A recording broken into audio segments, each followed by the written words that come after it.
kakulimba nti bw'oyambala akantu kano nti oba omaze.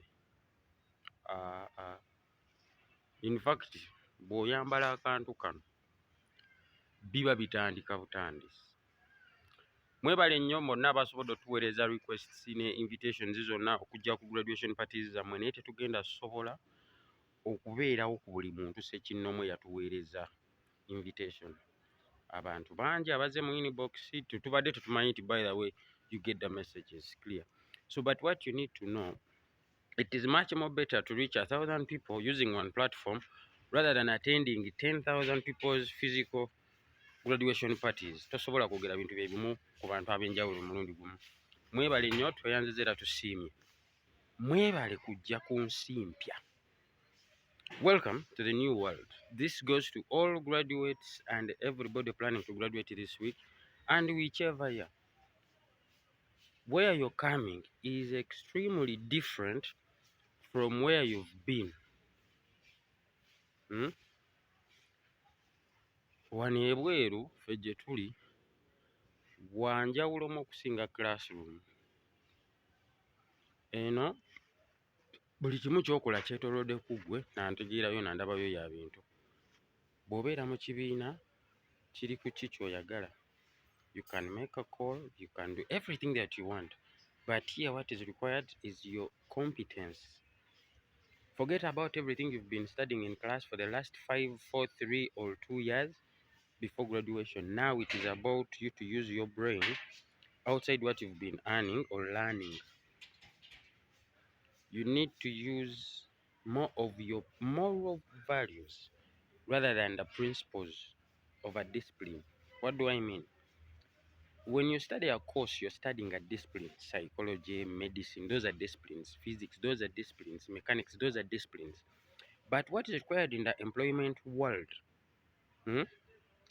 are values. So the values are inherently within you. Which values do you possess? Are you trustworthy, competent, honest, transparent? Are you credible enough for somebody to hire you? Not because you qualified for this that you can qualify to get any job you want. There is an element that they don't teach you at all, the element of values and principles of an individual. Ebyo tebabisomesa mu school. Ate bye twetaaga ebweru wano ng'ofulumye mu nsi ya bulijjo. So you need to be honest, trustworthy, all those values ennungi ez'omuntu nti bakwesiga, toli mukumpanya. Then there is an element they won't teach you at school. Employment and employability. You all need employment. But are you, by virtue and the status of your qualification, you by character, are you employable? You qualify to be employed. So employability comes with the status whereby it is not about the meritocratic systems that do employ you, but the character building and development within an individual. This is where your moral values comes in so much. The journey has just started. You need to get a lot more to do with life these days. You can't depend life just basing on what you've been acquiring as a discipline. Ebyo tebijja kumala. What you need now is to learn new things. There is a book called Miseducation of the Negro. A guy akawandika bamuyita Carter G. Woodson. It will teach you so much to do with the real life after campus. That's why you need to get this book after campus and graduating. It is not about just you understanding how to maneuver through life after education. You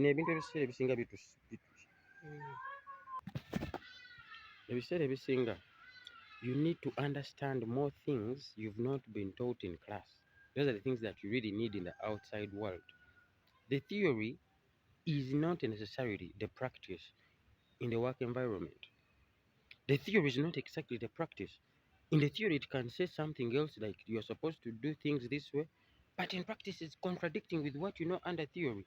Please, your employee determines how his system runs, not you, the employed.